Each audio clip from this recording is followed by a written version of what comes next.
अभी तक हमने कौन कौन से एरियाज फोकस करे हैं? अभी हमने देखा था दैट प्री ऑप्टिक रीजन में, ये प्री ऑप्टिक रीजन है, ये सुपर ऑप्टिक रीजन है, ये ट्यूबरल रीजन है और ये मेमिलरी रीजन है। प्री ऑप्टिक रीजन में हमने प्री ऑप्टिक न्यूक्लियस के बारे में पढ़ा। प्री ऑप्टिक न्यूक्लियस का काम क्या था कि गोनाडोट्रोपिन रिलीजिंग हार्मोन्स, बेसिकली ये गोनाडोट्रोपिन रिलीजिंग हार्मोन सिक्रीट करता है। सुपर ऑप्टिक में हमने ये प्री ऑप्टिक न्यूक्लियस है, सुपर ऑप्टिक रीजन में हमने सुपर ऑप्टिक न्यूक्लियस के बारे में पढ़ा जो कि एंटी डायूरेटिक हार्मोन रिलीज करता है। फिर हमने पैरावेंट्रिकुलर के बारे में पढ़ा जो बेसिकली ऑक्सीटोसिन रिलीज करता है। फिर हमने पढ़ा अबाउट एंटीरियर थैलेमिक न्यूक्लियस जो कि एंटी राइज न्यूक्लियस है। और मेमिलरी रीजन में हमने पढ़ा पोस्टीरियर थैलेमिक न्यूक्लियस, ये एंटीरियर थैलेमिक और ये पोस्टीरियर थैलेमिक रीजन के बारे में पढ़ा। इसके बाद में हम लोग नेक्स्ट फंक्शन देखते हैं हाइपोथैलेमस का कि नेक्स्ट फंक्शन क्या है। सो इफ वी फोकस, हमें नेक्स्ट फंक्शन है, it regulates the circadian that is day night rhythm of various activities. For example, अब हम लोग बात करेंगे सर्केडियन रिदम का मतलब क्या होता है। सर्केडियन रिदम का मतलब होता है कि जैसे हम लोग बाहर लाइट देखते हैं तो लाइट को देखने के बाद सडनली हमें लगता है यार सुबह हो गई अब उठ जाओ, और जैसे हम देखते हैं कि बाहर लाइट कम है तो हम सोचते हैं कि यार अब रात हो गई अब सो जाओ। तो ये होता है हमारा 24 आवर्स का हमारा ये प्रॉपर जो साइकिल है, ये किसके ऊपर डिपेंड करता है? ये डिपेंड करता है on the exposure of light, circadian cycle. जैसे फॉर एग्जाम्पल कुछ पंछी होते हैं जो साल भर अंडे नहीं देते, कभी कभी देते हैं, पर्टिकुलर सीजन में देते हैं। तो ये जो हमारी साइकिल है इन्हें हम बोलते हैं circadian rhythms, that is with exposure of light, with variation in the exposure of light. जो हमारी एक्टिविटीज में वेरिएशन आती है वो क्यों आती है? हमारा जो ये सुपर ऑप्टिक रीजन है ना, यहाँ पर ऊपर वाले ने हमें एक घड़ी लगा के दी है और एक घड़ी होती है, इस घड़ी को हम लोग बोलते हैं इंटरनल बायोलॉजिकल क्लॉक। ये है हमारी इंटरनल बायोलॉजिकल क्लॉक जो हमें इंडिकेट करती है कि यार अब सुबह हो गई है। और इस न्यूक्लियस को हम लोग बोलते हैं सुप्राकाइस्मेटिक न्यूक्लियस। इसका नाम है suprachiasmatic nucleus. This is your suprachiasmatic nucleus. तो जो हमारा सुप्राकाइस्मेटिक न्यूक्लियस होता है, इस सुप्राकाइस्मेटिक न्यूक्लियस का काम क्या है? It is acting as a internal biological clock. और ये exposure of day and light की वजह से जो हमारी एक्टिविटीज में वेरिएशन आती है वो कौन कंट्रोल करता है? वो ये कंट्रोल करता है कि अरे ये तो ब्रेकफास्ट का टाइम है तो सडनली भूख भी लगने लगेगी, लंच का टाइम है, meanwhile you are full. So all these activities जो ये हम लोग एक्सपोजर ऑफ लाइट के अकॉर्डिंग रिस्पॉन्ड करते हैं, that is controlled by the supra optic nucleus. It is an internal biological clock. ये दिमाग में हमारे इंटरनली फिट करके दिया ऊपर वाले ने। इसके बाद में हम दूसरा फंक्शन देखते हैं और क्या कहा है हाइपोथैलेमस के फंक्शन के रिगार्डिंग। हमने ये देख लिया कि मल्टीपल हार्मोन्स का क्या मैकेनिज्म है, हमने ये देखा कि वो किस तरह से बॉडी के टेम्परेचर को रेगुलेट करता है, किस तरह से सर्केडियन साइकिल को वेरिएट करता है। अब हम बात करेंगे it controls the emotional behaviour, example fear, anger. It integrates the autonomic motor and endocrinal responses to various stimuli, regulates the various function for body preservation, hunger and satiety, thirst and even the sexual behavior. It regulates the autonomic nervous system, the posterior and lateral part of hypothalamus. It controls the sympathetic activity, whereas the anterior preoptic and supraoptic areas are responsible for the parasympathetic activities. I have ended up all these functions and now I'm going to explain you what all things is he talking about. Okay, so अब हम hypothalamus को एक बार दोबारा draw करते हैं। अभी तक हम लोग काफ़ी चीज़ें मीडियल रीजन में बात कर रहे थे कि ये हमारा हाइपोथैलेमस है, ये हमारा लेटरल वेंट्रिकल है। तो लेटरल वेंट्रिकल की वजह से हाइपोथैलेमस मेरा राइट और लेफ्ट में डिवाइड कर गया था। राइट साइड में भी जो हमारा फॉर्निक्स जहाँ से एंटर हुआ था वहाँ से ये रीजन मीडियल और लेटरल में डिवाइड कर गया था।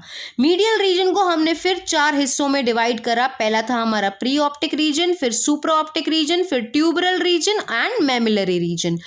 लेटरल रीजन में हमने अभी तक सिर्फ एक बात करी, और वो बात क्या करी थी? हमने जो एक टॉपिक कंसर्न करा था लेटरल रीजन में, वो क्या करा था कि प्री ऑप्टिक न्यूक्लियस का कुछ पार्ट इस तरफ आता है और प्री ऑप्टिक न्यूक्लियस का कुछ पार्ट जो लेटरल एस्पेक्ट में आता है वो क्या होता है? वो होता है हमारा डायमॉर्फिक न्यूक्लियस। डायमॉर्फिक न्यूक्लियस का काम क्या होता है? Dimorphic nucleus basically sexual dimorphism को कंट्रोल करता है, that is having attraction for the opposite gender. ठीक है, dimorphic nucleus. More over the development of dimorphic nucleus is entirely dependent on the testosterone. इसके बाद में हम लोग बात करेंगे कि हाइपोथैलेमस हमारे भूख, हमारी प्यास और हमारे हंगर को भी कंट्रोल करता है। किस तरह से? लेटरल एस्पेक्ट ऑफ हाइपोथैलेमस में वी हैव अ न्यूक्लियस, और ये हमारा न्यूक्लियस होता है हंगर न्यूक्लियस। हंगर न्यूक्लियस के साथ साथ हमारे पास में यहीं एडजेसेंटली प्रेजेंट होता है एंगर न्यूक्लियस, और यहीं एडजेसेंटली प्रेजेंट होता है। आपको याद रखना है कि ये एक हैट है। हैट है कहाँ पर? लेटरल में। हैट मतलब हंगर न्यूक्लियस, एंगर न्यूक्लियस और थर्स्ट। सपोज हमें आपने सुना होगा कई लोगों को कहते हुए कि हमें यार जब भूख लगती है तो गुस्सा बहुत आने लगता है। क्या होता है? सपोज हमारा हंगर सेंटर स्टिमुलेट कर गया। हमारा हंगर सेंटर जब स्टिमुलेट करता है तो बेसिकली वो सिग्नल सेंड करता है कि अब आप कुछ खाओ, राइट। लेकिन क्या होता है जब आपको फूड नहीं मिलता, जब आपका हंगर सेंटर शांत नहीं हो रहा है, जब ये स्टिमुलेटेड रहता है, तो क्या होता है यहाँ से एक्शन पोटेंशियल जंप करके आपके एंगर सेंटर को भी स्टिमुलेट कर देते हैं। इसीलिए जब हम हंग्री होते हैं ना, हम लोग एंग्री भी हो जाते हैं। सिमिलरली जब हम लोग थर्स्टी होते हैं तब भी हमारे ये एक्शन पोटेंशियल्स जो हैं एंगर सेंटर को स्टिमुलेट कर सकते हैं। तो हाइपोथैलेमस, अगर हमारा हंगर सेंटर स्टिमुलेटेड है तो हमारा हंगर सेंटर ही कहाँ है? ये हमारे हाइपोथैलेमस में है। तो बेसिकली जब हमें भूख लगती है तो भूख लगने का मतलब है कि हमारा हाइपोथैलेमस की लेटरल एस्पेक्ट में जो हंगर सेंटर है वो स्टिमुलेट हो रखा है, और अगर हमें ज़्यादा देर खाना नहीं दिया गया तो वो हंगर सेंटर एडजेसेंटली जो एंगर सेंटर है ना उसको भी स्टिमुलेट कर देगा। ये तो बात हुई जब हमें भूख लगती है। जब हम खाना खा लेते हैं तब क्या होता है? जब हम खाना खा लेते हैं तब बेसिकली क्या होता है कि हमारा जो ट्यूबरल रीजन था ना, इस ट्यूबरल रीजन में एक न्यूक्लियस होता है, इसे हम लोग वेंट्रोमीडियल न्यूक्लियस बोलते हैं। कौन सा न्यूक्लियस? वेंट्रोमीडियल न्यूक्लियस बोलते हैं। इसे हम लोग सेटाइटी सेंटर भी बोलते हैं और इसे हम लोग रिवॉर्डिंग सेंटर भी बोलते हैं। जब हम खाना खाते हैं तो हमारा वेंट्रोमीडियल न्यूक्लियस एक्टिवेट हो जाता है, स्टिमुलेट होता है, और जब हमारा वेंट्रोमीडियल न्यूक्लियस स्टिमुलेट हो जाता है तो हमारा हंगर सेंटर शांत हो जाता है। जब ये सेंटर हमारा एक्टिवेट होता है, वेंट्रोमीडियल सेंटर हमारा एक्टिवेट होता है, तो हमारा हंगर सेंटर शांत रहता है। हंगर सेंटर में स्टिमुलेशन नहीं होती, एंगर सेंटर में स्टिमुलेशन नहीं होती। इसीलिए खाना खाने के बाद हम क्या होता है, हम कई बार ये भी बोलते हैं कि हमारा पेट भर गया लेकिन हमारा मन नहीं भरा। पेट भर गया क्यों हम लोग बोलते हैं? एक्चुअली क्या होता है कि पहले हमने देखा था कि जब सुप्रा ऑप्टिक रीजन में एक सुप्रा ऑप्टिक न्यूक्लियस था जो एडीएच को रिलीज कर रहा था, उसके पास ऑस्मो रिसेप्टर्स थे। मतलब वो ब्लड की ऑस्मोलैलिटी को चेक कर रहा था कि भैया ब्लड में वाटर का क्या लेवल है एंड वाटर रिजॉर्प्शन रिक्वायर्ड है या नहीं रिक्वायर्ड। सिमिलरली ये जो हमारा वेंट्रोमीडियल न्यूक्लियस है ना, इसके पास में ग्लूकोज रिसेप्टर्स है। ये चेक कर लेता है कि ब्लड में हमारे ग्लूकोज एनफ हो गया है। अगर उतना ग्लूकोज आ गया है तो बेसिकली ये आपको ये स्टिमुलेट हो जाता है और ये सिग्नल सेंड करता है कि नाउ स्टॉप ईटिंग, हमें अब खाने की ज़रूरत नहीं है, एक्सेसिवली मत खाओ। और जब ये स्टिमुलेट होता है तो हंगर सेंटर अपने आप शांत हो जाता है। कई लोगों में हंगर सेंटर ओवर स्टिमुलेटेड होता है तो वो क्या करते हैं, बहुत बार खाते रहते हैं। कई लोगों में वेंट्रोमीडियल सेंटर क्या होता है, वो ओवर स्टिमुलेटेड होता है। ना हमें इसकी ओवर स्टिमुलेशन चाहिए, ना हमें इसकी ओवर स्टिमुलेशन चाहिए। क्यों? अगर हंगर सेंटर ओवर स्टिमुलेटेड होगा तो हम खाते जाएंगे लेकिन हमारी भूख नहीं मिटेगी। और अगर हमारा वेंट्रोमीडियल न्यूक्लियस हमारा ओवर स्टिमुलेटेड रहेगा, वेंट्रोमीडियल न्यूक्लियस अगर हमारा ओवर स्टिमुलेटेड रहेगा तो क्या होगा, हम कुछ खाएंगे ही नहीं। बिना खाए हमें लगेगा नहीं हम लोगों ने खा रखा है, हम खुश हैं, and eventually person develop anorexia. Anorexia मतलब क्या होता है कि आप उसे कुछ भी खाने को दे दो, उसकी फेवरेट चीज़ खाने को दे दो, वो तब भी खाने के लिए मना कर देगा। क्यों? क्योंकि उसका वेंट्रोमीडियल न्यूक्लियस स्टिमुलेटेड है, उसका सेटाइटी सेंटर स्टिमुलेटेड है, उसको बॉडी कह रही है कि तुझे खाने की ज़रूरत ही नहीं है। So this is actually controlling your hunger, thirst and anger. किस तरह से ये इमोशनल बिहेवियर को कैरी आउट करता है। इसके बाद में एक चीज़ और आपको याद रखनी है कि मैमिलरी जोन में हमारे पास एक फीडिंग न्यूक्लियस भी होता है। फीडिंग न्यूक्लियस मतलब जैसे सपोज हम लोग कुछ खा नहीं रहे लेकिन हम ऐसा प्रिटेंड करते हैं कि हम कुछ खा रहे हैं, वो एक्टिविटी हमारी मैमिलरी रीजन में होती है। और हमने यहाँ पर एक पोस्टीरियर थैलेमिक न्यूक्लियस के बारे में भी देखा था जो कि हमारा एंटी फॉल न्यूक्लियस भी बोलते हैं, जिसे हम लोग शिवरिंग एरिया भी बोलते हैं। हाइपोथैलेमस का एंटीरियर जोन पैरासिम्पैथेटिक एक्टिविटी से कंसर्न करता है और पोस्टीरियर जोन हमारा सिंपैथेटिक एक्टिविटी से। अब ये प्री ऑप्टिक और सुपर ऑप्टिक, यही लाइन अगर मैं आपको यहाँ दिखाऊं तो लिखी है that pre optic and super optic areas are responsible for the parasympathetic activity, that is the pre optic okay, so with this हमने हाइपोथैलेमस में जो हमारे पास बुक मेंशन्ड इमेजेस थी, जो हमारे पास बुक मेंशन्ड फंक्शंस थे, हमने वो क्लियर आउट करे। अब हम इनके न्यूक्लियस के बारे में पढ़ लेते हैं कि कौन कौन से न्यूक्लियस हैं। आई होप वो इजीली क्लियर भी हो जाएंगे, क्योंकि अब हमने काफ़ी सारे न्यूक्लियस देख लिए हैं, मोस्टली काफ़ी सारे देख लिए हैं। So let's see about the nucleus of hypothalamus. It is divided into lateral and medial area by a column of fornix and mammillothalamic tract and fasciculus retroflexus. The nuclei are arranged in 4 regions. ठीक है, actually आपको मैंने मैमिलोथैलेमिक tract नहीं बताया, मैंने आपको क्या बताया था कि सुबिक्यूलम न्यूक्लियस से जो हमारे फाइबर्स निकलते हैं वो तो हमारे हाइपोथैलेमस में जहाँ एंटर करते हैं तो ये हमारा फॉर्निक्स होता है और ये मैमिलरी बॉडी है, और मैमिलरी बॉडी तक वो नीचे जाते हैं। सिमिलरली मैमिलरी बॉडी से कुछ फाइबर्स निकलते हैं, ये हमारा मैमिलरी बॉडी है। मैमिलरी बॉडी से कुछ फाइबर्स निकलकर हमारे थैलेमस के, ये हमारा थैलेमस है ना, थैलेमस का जो हमारा वेंट्रोमीडियल न्यूक्लियस है वहाँ तक जाते हैं। थैलेमस में वेंट्रोमीडियल न्यूक्लियस में जाते हैं मैमिलरी बॉडी से, तो इसे हम बोलते हैं मैमिलोथैलेमिक ट्रैक्ट। ठीक है, ये हमारा फॉर्निक्स था। फॉर्निक्स कहाँ थे? सुबिक्यूलम न्यूक्लियस से जा रहे थे और कहाँ तक जा रहे थे? हाइपोथैलेमस में एंटर कर रहे थे, और फिर हाइपोथैलेमस में एंटर करके बेसिकली वो मैमिलरी बॉडी तक जाते हैं। लेकिन मैमिलरी बॉडी से जो फाइबर्स निकल के थैलेमस के वेंट्रोमीडियल न्यूक्लियस तक जाते हैं उसे हम बोलते हैं मैमिलोथैलेमिक ट्रैक्ट। ठीक है, so now let's look back. तो सबसे पहला जो न्यूक्लियस है that is your pre optic region, pre-optic nucleus. It lies in the anterior wall of the third ventricle between the supraoptic nucleus and below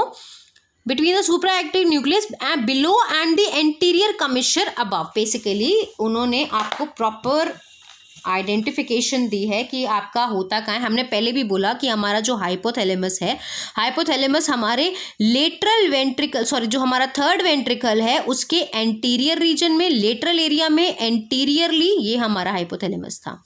let me draw it again. ये मेरा अगर third ventricle है तो third ventricle के lateral aspect पे plus उसके anterior reason में इस तरह से हमारा, प्लस थर्ड वेंट्रिकल के इंफीरियर रीजन में प्रेजेंट होता है। मोर ओवर हमने उसका एरिया डिवाइड करा था। जब हमारा फॉर्निक्स यहाँ से एंटर करता है तो फॉर्निक्स की वजह से हमारा एरिया डिवाइड हुआ। मीडियल वाले में सबसे पहला रीजन जो है, ये एंटीरियर आ गया आपका थर्ड वेंट्रिकल, सबसे पहला रीजन जो है वो है हमारा कौन सा? Pre optic region. Pre optic region में प्री ऑप्टिक न्यूक्लियस था, और प्री ऑप्टिक न्यूक्लियस का काम क्या था? प्री ऑप्टिक न्यूक्लियस का काम था गोनाडोट्रोपिन रिलीजिंग हार्मोन, प्लस जो पार्ट प्री ऑप्टिक न्यूक्लियस का थोड़ा सा लेटरल में जा रहा था उसका काम था डायमॉर्फिक न्यूक्लियस का सेक्सुअल डायमॉर्फिज्म देखना। ठीक है, उसके बाद में सेकेंड लाइन है हमारी सुप्रा optic region. It lies above the level of optic chiasma. देखो ऑप्टिक क्याज्मा के ऊपर है इसलिए उसको सुप्रा ऑप्टिक रीजन बोला जाता है। और मल्टीपल न्यूक्लियस होते हैं इसमें। हम लोग बात करते हैं अबाउट कौन कौन से न्यूक्लियस होते हैं इसमें। हमारे न्यूक्लियस होते हैं सुप्रा ऑप्टिक रीजन में वेंट्रोमीडियल न्यूक्लियस। वेंट्रोमीडियल न्यूक्लियस मैंने आपको बताया था कौन सा होता है, ये होता है सैटाइटी सेंटर। दैट इज जब हम लोग खाना खा लेते हैं, वेंट्रोमीडियल न्यूक्लियस क्या है? जब हम लोग खाना खा लेते हैं हमारी भूख शांत हो जाती है तो हमारा वेंट्रोमीडियल न्यूक्लियस स्टिमुलेट हो जाता है। सुप्रा काइस्मेटिक न्यूक्लियस, सुप्रा काइस्मेटिक न्यूक्लियस हमने बताया था ये कौन सा होता है? ये होता है एडीएच हार्मोन वाला। सुप्रा काइस्मेटिक होता है हमारा इंटरनल बायोलॉजिकल क्लॉक वाला, कि हम लोग जो हमारी सर्केडियन रिदम को मेंटेन करता है। एंटीरियर थैलेमिक न्यूक्लियस या एंटीरियर न्यूक्लियस कौन सा था? हमारा एंटीफॉल, जो बेसिकली अगर बाहर 50 डिग्री है तो बॉडी के अंदर 50 डिग्री नहीं होने देता। और पैरावेंट्रिकुलर न्यूक्लियस कौन सा होता है? जो हमारा ऑक्सीटोसिन रिलीज न्यूक्लियस होता है। उसके बाद में हमारा ट्यूबरल इनफंडिबुलर रीजन, मतलब ट्यूबरल और इनफंडिबुलर रीजन के ऊपर आता है। ट्यूबर साइनेरियम और इनफंडिबुलम के ऊपर का रीजन होता है। It is the widest part which lies above the tuber cinereum and has the following nuclei. एक होता है आपका मीडियल न्यूक्लियस, एक होता है डॉर्सोमीडियल न्यूक्लियस। देखो वेंट्रोमीडियल न्यूक्लियस हमारा रिवॉर्ड सेंटर होता है और डॉर्सोमीडियल न्यूक्लियस हमारा ऐसा लगता है कि पनिशमेंट सेंटर है। अगर ये स्टिमुलेट होता है तो we feel like we are punished. ठीक है ना। We have studied about the arcuate nucleus की मल्टीपल, जैसे आपने growth releasing hormones, growth inhibitory hormones, thyroid stimulating hormones और thyrotropin releasing hormones, prolactin hormone, prolactin inhibitory that is dopamine, multiple hormones जो हमने देखे वो हमने क्या देखे थे, आर्क्यूएट न्यूक्लियस के। फिर हमने बात करी पोस्टीरियर हाइपोथैलेमिक न्यूक्लियस की। पोस्टीरियर हाइपोथैलेमिक न्यूक्लियस का हमने क्या फंक्शन बताया था, that it is a anti fall और you can say shivering centre, कि अगर बाहर का टेम्परेचर कम है तो बॉडी का टेम्परेचर बाहर के टेम्परेचर के अकॉर्डिंग कम नहीं हो जाना चाहिए। Moreover we have a lateral hypothalamic nucleus. Then fourth region is our mamillary region. Mamillary region में आता है आपका supra optic nucleus, you have lateral nucleus and you have intercalated nucleus. So all these regions are there and these are few connections कौन से हैं हमारे, the hypothalamus receive the afferents from the limbic system। limbic system actually हमारा center of emotion है, वो emotion center जो basically hypothalamus जो है वहाँ से सिग्नल्स को रिसीव करता है। Hippocampus and amygdaloid nucleus, midbrain, pons, retina, thalamus and basal ganglion। the hypothalamus send afferents to the limbic system, thalamus and cingulated gyrus in the cerebrum, reticular formation of the brain which project to the spinal or motor neurons and posterior pituitary। To explain these communications I'll show you a diagram, very simple diagram it is। हम उस diagram के बारे में बात करेंगे and after looking out to these diagrams, after you are done with these this lecture, जब ये complete हो जाए आपका, तो first thing that you are suppose to do is, सबसे पहला काम जो आप करो वो पता है आप क्या करो, that just go and look out the Atlas, क्योंकि एटलस में हम जितने ये डायग्राम्स को यूज़ करते हैं ना, उन डायग्राम्स को हम लोग फटाफट एक्सप्लेन करते हैं दैट ये चीज़ें हमने डिस्कस करी हैं। तो कोई चीज़ अगर सपोज मैंने गलत बोल दी है और बुक में बाद में उसको मैंने कुछ और पढ़ा है, so that can be easily corrected over there. देखो ये हाइपोथैलेमस से मल्टीपल कनेक्शन है। हिप्पोकैम्पल एरिया में हमने क्या बोला था कि हिप्पोकैम्पस के नीचे हमारे पास में adjacent to the hippocampus we have subiculum nucleus, जो कनेक्शन जाता है हाइपोथैलेमस से उसको हम लोग बोलते हैं फॉर्निक्स। ठीक है, प्लस क्या होता है कि फ्रंटो और वाइटल रीजन से हमारे पास में, प्लस सेप्टल एरिया से, प्लस ऑक्सीपिटल एरिया से, this is a septal nuclei, plus fronto और वाइटल एरिया से हमारे पास में कुछ कनेक्शंस जाते हैं हाइपोथैलेमस तक, उनको हम बोलते हैं medial fore brain bundle. More over क्या होता है, एमिग्डलॉइड बॉडी, एमिग्डला प्रेजेंट होता है and this is having a connection with the hypothalamus. अगर वो कनेक्शन इस तरह तक जा रहा है तो हम उसे बोलेंगे stria terminalis, and if from amygdaloid body to the hypothalamus connection is going directly, उसे हम बोलते हैं वेंट्रल एमिग्डलोफ्यूगल ट्रैक्ट। ये है हमारा स्ट्राया टर्मिनालिस और इसको हम बोलते हैं वेंट्रल एमिग्डोफ्यूगल ट्रैक्ट। और ये कनेक्शंस हमारे लिए क्यों इंपॉर्टेंट है, क्योंकि जो हमारा एमिग्डलॉइड बॉडी है that is related to our sexual behaviour and aggression, और ये हमारा hypothalamus. So this is actually a connection that we are talking about. उसके बाद में हमने मीडियल फोर ब्रेन बंडल के बारे में देखा एंड व्हाट ऑल्स हमने देखा, Toubro hypophyseal tract. Toubro hypophyseal tract कौन सा होता है, हमारा जो ट्यूबरल रीजन से कनेक्ट करता है पोस्टीरियर एंटीरियर पिट्यूटरी की तरफ, क्योंकि हमने ट्यूबरल रीजन में देखा है, ट्यूबरल रीजन में हमने क्या मेंशन करा, देयर इज आर्क्यूएट न्यूक्लियस, और आर्क्यूएट न्यूक्लियस होने के साथ साथ बेसिकली क्या है वहाँ पे, we have this thing tubero hypophyseal tract, मतलब जो हमारा आर्क्यूएट न्यूक्लियस है, आर्क्यूएट न्यूक्लियस से हमारा कनेक्शन जा रहा है एंटीरियर पिट्यूटरी तक, और जो हमारे पास में सुप्रा ऑप्टिक रीजन में हमारा जो कनेक्शन था, सुप्रा ऑप्टिक रीजन में जो हमारा कनेक्शन था वो हमारा जा रहा था पोस्टीरियर पिट्यूटरी की तरफ। तो इसे हम बोलते हैं कि posterior pituitary, supra optic region में सुप्रा ऑप्टिक न्यूक्लियस था हमारे पास में, जो एडीएच रिलीज कर रहा था, वो एडीएच पोस्टीरियर पिट्यूटरी में स्टोर हो रहा था। तो ये एक्चुअली जो कनेक्शन है ये है हमारा सुप्रा ऑप्टिक रीजन, ये है तो सुप्रा ऑप्टिक हाइपोफाइसियल ट्रैक्ट, और क्योंकि ये ट्यूबरल रीजन है और ये आर्क्यूएट न्यूक्लियस है तो इसे हम बोलेंगे कि ट्यूबरो हाइपोफाइसियल ट्रैक्ट, ये एंटीरियर पिट्यूटरी में जा रहा है। So these are another two. So these are some of the connections to be discussed, and with this we can continue with the atlas of hypothalamus.